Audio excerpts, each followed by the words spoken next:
Viewers, they say a picture is worth 1,000 words. The pictures that emerged from Tianjin in China certainly did speak 1,000 words as Prime Minister Modi, Chinese President Xi Jinping and Russian President Vladimir Putin came together in what many called was a global South show of strength.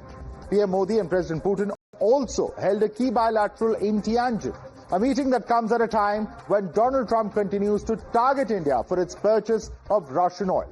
Donald Trump may have thought that he could bully India into submission, but the pictures from earlier today tell you a completely different story, because here you have two world leaders who have chosen strategic autonomy and their national interests over an America that's increasingly trying to force other sovereign nations into accepting their demands and failing miserably. And these meetings seem to have upset the American administration quite clearly. U.S. President Donald Trump finally broke his silence after the SCO Summit, and once again Trump has resorted to his familiar anti-India rhetoric that's not finding takers within their own country. Now, what really has been said? He has come out to say that India-US trade is totally a one-sided relationship, is what Donald Trump says. India buys most of its oil, military products from Russia. He's also, of course, added that India has offered to cut tariffs to nothing, but it's getting late. And if that is indeed the issue, then why are the tariffs still there? Because this was the reason why, in fact, the United States has announced these tariffs. You also have Trump's trade advisor, Peter Navarro, whose statement has triggered yet another controversy. In his bid to target India, his quote-unquote Brahmin analogy has left a very bad taste. Here's what Navarro has come out to say. He said that India is the Maharaja of tariffs. He's also gone on to add that the Brahmins are profiteering. This is, of course, a statement that has sparked a huge controversy. Profiteering at the expense of Indians is what he has further added. However, there seem to be some mixed signals coming in from the U.S. now, maybe because there are others within the administration who realize the damage that the Trump administration could be doing to a carefully nurtured friendship between the two nations for over 2 decades. Watch how the allies are hailing India at a time when Trump continues to try to corner the country. We've seen statements coming in from Marco Rubio that friendship between people is the bedrock of ties between US and India. He's gone on to say that there's tremendous potential of economic relations between the two countries. The Indo-US partnership is reaching new heights, is what he has further added. He's also said a defining relationship of the 21st century is how it has been described there as well by Marco Rubio. Now, the responses that have come in over the last 24 hours from the US make one wonder, has the SCO show of unity only proved to be a major disaster for Trump's diplomacy and peacemaking efforts? And moreover, with Trump claiming that India actually offered to cut tariffs to zero, is Trump again shooting in the dark? Debate on the other side. You're watching the News Hour at 10, debate number 1 on Times Now, Super Prime Time.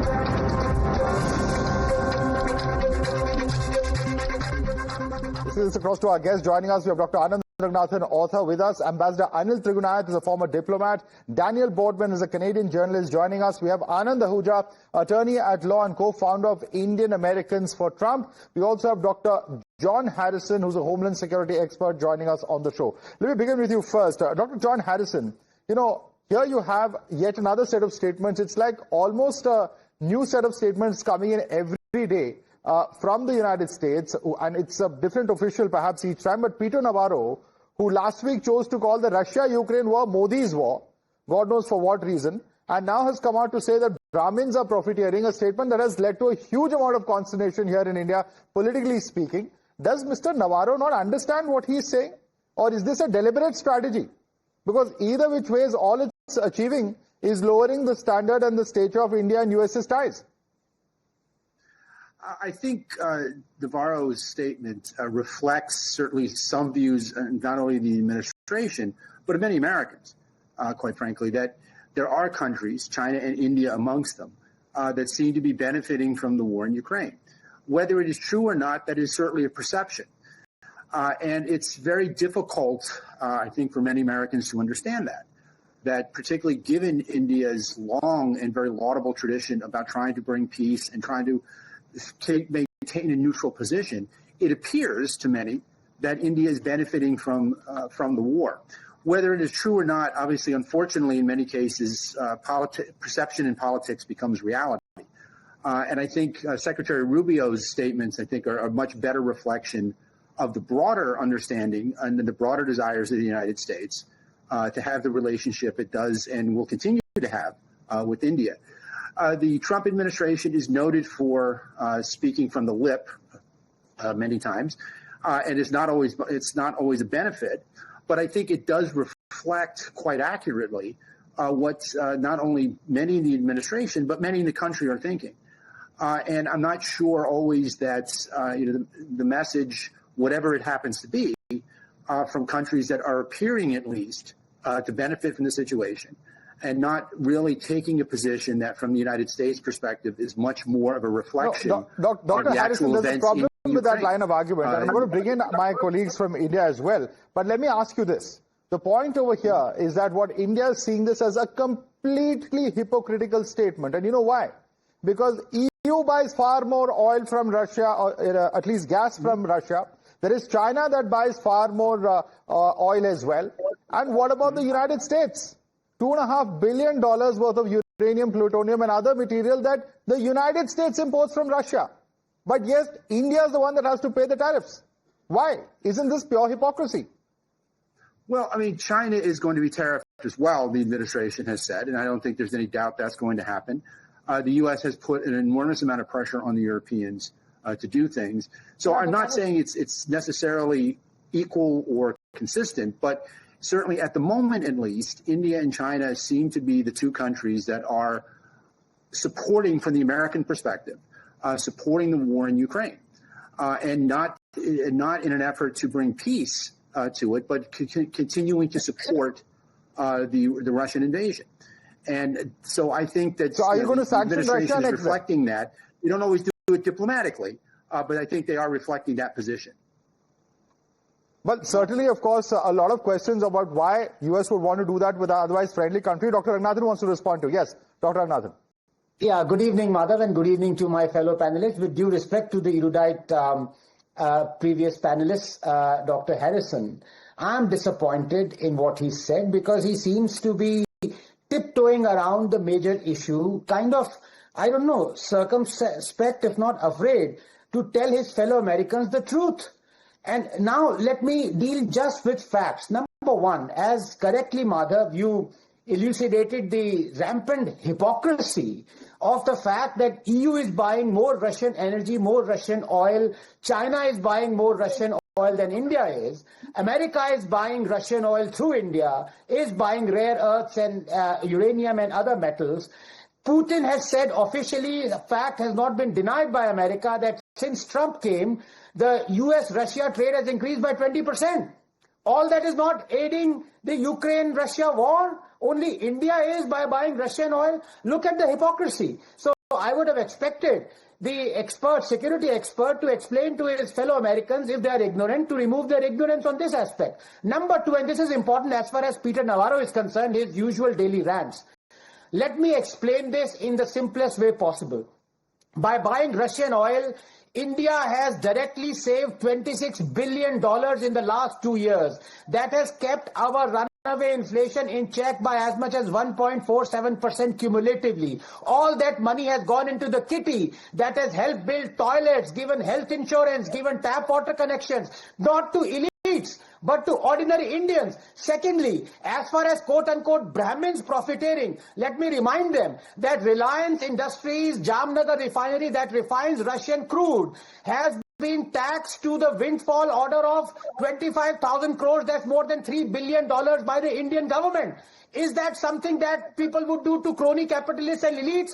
All that money that has been earned and profited by the ordinary Indians. These are the facts. You may jump around this, Dr. Harrison, and say Americans might not know, perceptions are different, but it is your job, sir, as an expert, to clarify and bring facts to the table, not opinions, sir. Right, and you know, Dr. John Harrison, the larger question is this. The larger question is, you know, when you make comments about an area that perhaps, you know, he's bringing a perspective from the point of view of trade, but he's seriously impacting on ties between the two countries. He's posed a picture of Prime Minister Modi wearing saffron robes. Now he's talking about Brahmins, profiteering, so on and so forth. Mr. Navarro also would know the impact that his statements would be having here in India. Mm-hmm. Well, I just want to make one comment. I don't know. I can't quite speak to how many Americans are actually watching the program tonight. I'm simply reflecting what certainly the administration and some Americans obviously think. I'm not saying whether it's correct or not. What I'm simply reflecting is where the comments are originating from. No one cares about my opinion. I certainly don't rank high enough up. But the fact is that this is all I'm explaining. And I'm not here to back or defend So there is a history of the relationship between the two countries, and that's all we're trying to point out. All of this certainly, of course, many hope it's an aberration, but certainly does not augur very well for diplomacy. But let me bring in Ambassador Anil Trigunath. Ambassador Anil Trigunath, the blatant hypocrisy of what's happening, and also, of course, the recent developments that have taken place as far as the SCO Summit are concerned, is all of that is forcing these kind of reactions. Of course, it would be tempting to say so, but we've seen such reactions coming in for the past 2 weeks, and now Trump actually has put out a statement saying that India has agreed to go down to no tariffs, but it's getting too late. Too late for what? If there are no tariff barriers for United States to enter the Indian market, then what's the issue in the first place? Well, Madhav, the problem is that President Trump probably forgets what he has said yesterday or an hour before. And unfortunately, he is also being supported in this venture by his ill-informed and somewhat ignorant colleagues. And that's why we are at this position. Frankly, I mean, all the accusations that they have leveled against India are totally unjustified, irrational, and have no bearing. And my friend Ranganathan has just mentioned with the facts. So I think that we need not really bother too much. It becomes a good debate, but I would absolutely ignore what Navarro says or somebody else, because they don't even demand any kind of a response, frankly. I mean, any person with little brain would know that they are talking top of the head. I mean, you can have a perception suddenly in your mind that it's a day, and you can deny that it is a night. So this is precisely what's happening. He loves to chat with Putin. He wants to be a befriend with Putin. At the same time, when India is trying to stop the war, or telling openly to Putin or to Zelensky, he doesn't take into account. And he puts it as Modi's war. Now, when look at it, the amount of, firstly, why India started buying the Russian oil, there is a simple history to it. When they started weaponizing the financial instruments against the United States, against Russia, the Russians weaponized the 3 Fs, that is food, fertilizer, and fuel. And that's when the Europeans said they were fighting, and then they pressurized the Gulf countries, which were our major suppliers, to divert all the supplies to to Europe. And then India had to buy from somewhere. We buy from 27 odd countries the oil, including the United States, and our imports from the United States have gone up by 120%. I say very clearly, and once again through Dr. Harrison, I would like to say, let United States provide us cheaper fuel than the Russians. We'll start buying from them. As simple as that. We are not going to Russia just because it is beneficial. It is a market. You are fighting about tariffs because of the market, because of nothing else, for your own goods. So it's not altruism. National interest is supreme for every country, and India depends for 70 to 80% of its imports on different countries. And we need to ensure that supplies continue from wherever to stabilize our own economy. And it is stabilized, as was mentioned previously by the Biden administration. They acknowledged that India's purchase of the Russian oil has stabilized the oil markets. Besides, the oil is not a sanctioned commodity, although we don't recognize unilateral sanctions, but still the Europeans or the Americans have not sanctioned that oil. This is only capped to a certain $60 per day. Now it's 47 or whatever. We are buying below that because the Russians are providing a discount on that. And as was mentioned, we saved $26 billion. That's what any sensible country would do. Absolutely. Anand Ahuja, I want you to respond to that because there's no sanctions. Go ahead and put your money where your mouth is. If you believe that it needs to be sanctioned, then sanction it. Or provide another alternative to India at a cheaper cost. But there's none of that happening. You want India to bear this huge cost, and for what joy? And also remember that it was the United States that asked India to actually make these purchases 3 years ago. Eric Garcetti is on record. So US wants something from India and then suddenly turns around 3 years later. Okay, what's going on? Madhav, I think you have raised 4 points, and let me address the first point. As far as Peter Navarro's statement is concerned, there are 2 parts of that statement. One is that Modi is a great leader, and Modi's advisors probably misguiding him. Secondly, that he is using the word Pandits, Brahmins. Now, Brahmin, what he means is the elite class in India, because the purpose of getting a cheap oil from Russia in India was that common man should get some benefit. My question to you guys is, what were the petrol prices before India started purchasing oil from Russia, and what are the petrol prices today? May I just ask you a simple question? See, you have raised 4 points. Let me address I'm coming to the first point that you raised. You raised the issue of usage of the term Brahmins. Boston Brahmins is popularly perhaps, the phrase that refers to elites. That's not been used here, number one. And you, with your roots in India, would know the kind of implication, you just said Pandits yourself. So, I mean, it also goes to show what you were thinking and what it does in terms of recollection and the impact on people. So there's no surprise that there's a lot of outrage on this kind of commentary, which is A, factually wrong, and B, is loaded with a lot of casteist sentiment or statements. I agree with you. I agree with you. Being an Indian, I can understand that caste is a very sensitive issue in India, and especially for we Indians in the United States also. But at the same time, I will give him a benefit of doubt that number one, he should have done his homework before using that word Brahmin. Whether Brahmin means he's referring of a caste, or Brahmin he is referring to an elite class. So that probably what he should have done it. Now, coming back to your second question, I forgot what was your second question. Now, I think your second question was that why India is buying the oil question. Just 1 minute. Dr. Ranganathan wants to counter you on that Brahmin point. Just 1 second, Mr. Ahuja. Let Dr. Ranganathan come in. You can respond on the oil point in just a minute. Yeah. Dr. Ranganathan. Yeah, thank you very much.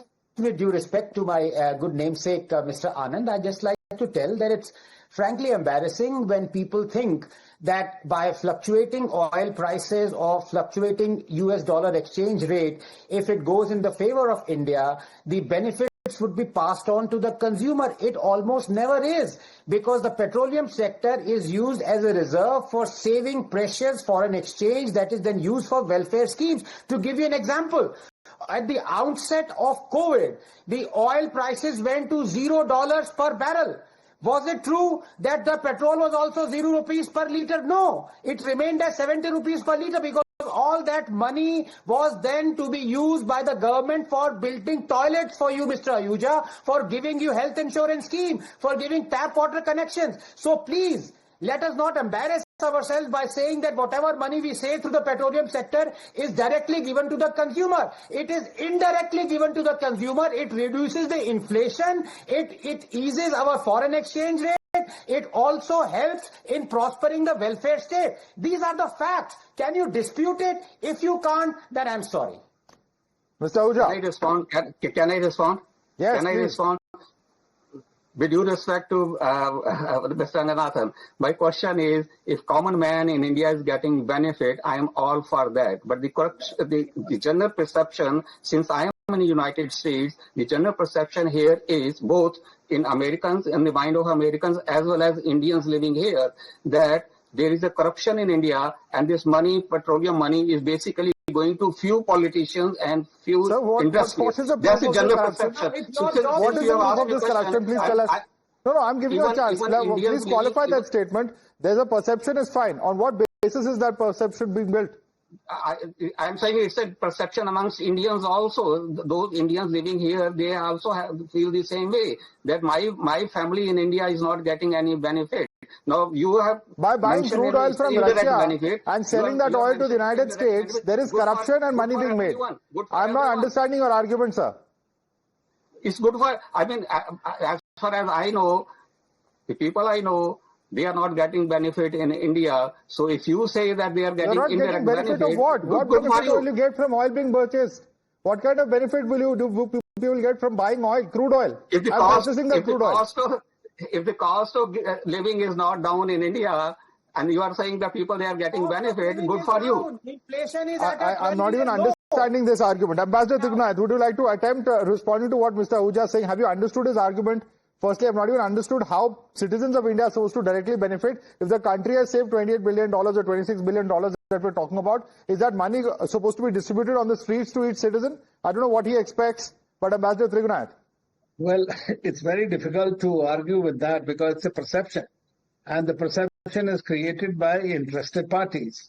And therefore, I don't see that you can counter the perception in the mind of a person that there is a corruption happening, there is this happening. I mean, these are all facts that are there available in the public domain, that how much you are saving, at what cost you are buying, what is the processing fee, that you are exporting X amount. We have been selling it to the United States also. India became the largest exporter of diesel to the United States, and the 15-20% is being also sent to Ukraine. Does it not help those countries in some ways?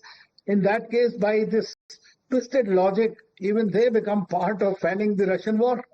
I mean, this is very, I would say, an argument which is very difficult to deny. But the facts are on the ground. There are the statistics is available. Of course, it's not cheap, but it is much cheaper than many ways. Today, India has different sectors. Anand Ahuja, do you realize that 18% of that diesel, also 15% goes to Ukraine? Are you aware of that? Again, with due respect, if we go as per the statistics, please educate me, let me know what is India's position in the World Corruption Index. So you are saying that statistics speak a lot. No, one second. Mr. Ahuja, no, please don't tell me that Donald Trump is the new Lokayukta who wants to clean up corruption in India. That's certainly not what's happening. Let him mind his own internal affairs. He has enough domestic issues to deal with. He can deal with them. But and corruption, by the way, happens in America and has happened in other countries. I'm not saying it's desirable or it's correct. But the point is that those are domestic issues for us to deal with domestically. We don't need US's advice or intervention on that issue, and certainly not your advice. You do very well to look at what really is the diplomatic issues at hand, and this is really the problem. Because it's your domestic politics that's manifesting in the international arena. Governments deal with governments. They don't deal with political parties. Let me bring in Daniel Boardman. Daniel Boardman, this whole regime change, one can understand. Priorities can change, but ultimately what US doesn't seem to be getting, and we've seen that problem, with Canada as well, is that you can't just change things over the head overnight, because that's bound to lead to problems, as we've seen with Canada as well. We've seen with several other countries that Trump is trying to strong arm. Well, yeah, I'm glad you highlighted this aspect, that India is by far not the first country this has happened to. So why did India get tariffs? The ultimate answer is really India is a country. So the flow chart in the Trump sphere is, are you a country? If yes, do you get tariffs? Yes. So that's ultimately what I think it comes down to. I mean, my criticism of Indian politics and commentary tends to be that Indians put far too much emphasis, especially in the West, on 4D chess. That the West is playing some four-dimensional chess game to undermine India and all this stuff. And then you talk about hypocrisy. And to me, I do not think this is a story of hypocrisy, but of extreme stupidity. There is very, very minimal 4D chess going on. There is no grandmaster strategy when it comes to India or most other things. 95% of all politicians in every part of the world do decisions based on, in order, laziness, incompetence, or sheer stupidity. And I think Peter Navarro, who I deem as one of the architects of the grand global war of economic illiteracy, seems to have stepped into all three of these simultaneously. So if you see the most recent Trump tweet or truth or whatever it is, it's boilerplate, okay? Every other country has seen this. They're ripping us off in trade. It's unfair. We have tariffs. They don't have tariffs, right? It's pretty standard. This is sort of like the ChatGPT version of the Trump administration tariff file. So you see a lot of laziness there, which has led to incompetence. There is a fundamental misunderstanding, you could say, on both sides of the West towards India, and just understanding, I mean, sheer incompetence and stupidity, the comment on Brahmins, because you might say, okay, maybe there's some nefarious actors, some Qatari-backed or Khalistani-adjacent people advising Donald Trump that threw in this Brahmin line, and that's going to really undermine India. But the obvious reaction is this actually would strengthen India and probably probably rally the country more around the national sense of, okay, attack on one of us is attack on all of us. And actually, in my view, undermines the sort of, I live in Canada where the Brahmin casteist stuff is often used by foreign actors as the main target to undermine India. So that seems to have backfired. And again, sort of the boilerplate Trump administration or any foreign policy is you have the cadre of Trump's golf buddies, who the golf buddies tend to either be massive suck-ups or, incompetent people addicted to the Twitter base who mess everything up with rhetoric. And then Daddy has to come home. They have to deploy Marco Rubio to fix everything with some adult behavior. So I think we're about to see phase two. If I'm India, I would just wait maybe 48 hours for Marco Rubio's plan to see what we're going to do now as Rubio tries to fix it. And then we might have a more reality-based approach, and you might see some deflation in the tension. Okay. Dr. John Harrison, I want you to answer that question. What exactly is driving this? According to Daniel Boardman, it's 3 or 4 factors. There is incompetence, there is laziness, and there is illiteracy or stupidity or whatever he chooses to articulate it as. Do you think he's right? Well, I don't know that I would necessarily use those terms, but I think it's a harder argument to make the opposite, that politicians anywhere oftentimes think through beyond whatever the news cycle is. I'm not even sure it's election cycles anymore. I think it's the 8 minutes that it takes for people to read, remember, and then forget whatever the tweet is. But I do think there is a little bit more frustration to this. And again, the Trump administration is, and I'm not here to defend them, is very easily frustrated. Some of it is because the president himself, I think, sees that he has a grand mission. Whether anybody believes it or not, that's what he sees. He knows that he's on the clock. He's probably got less than a year to get anything done, depending on what happens at the midterm elections. So he is attempting to move whatever division he has, and he certainly has not articulated much. He's trying to move very quickly. So he moves very blunt. He is not necessarily. No, but he's moving very quickly. I'll grant you that. He's moving very quickly to destroy a relationship that's taken 25 years to build. What happens? And you're a security expert, sir. Tell us the kind of effort that it's taken for the two countries to come together from the days of the nuclear deal to now when we are sitting together as far as the Quad is concerned.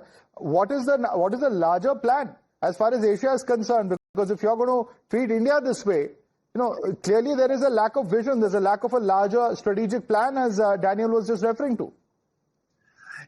It's hard to make an opposite argument. I understand that. Certainly, I think President Trump would think he has one. Certainly, Secretary Rubio has articulated one from the very early administration. Whether or not those two are in alignment is obviously a question that change and an answer that changes from tweet to tweet.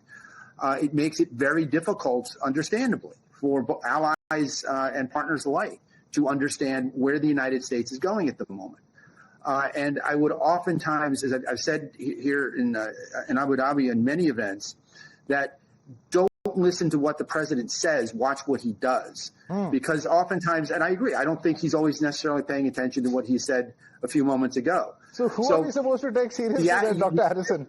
This is bizarre.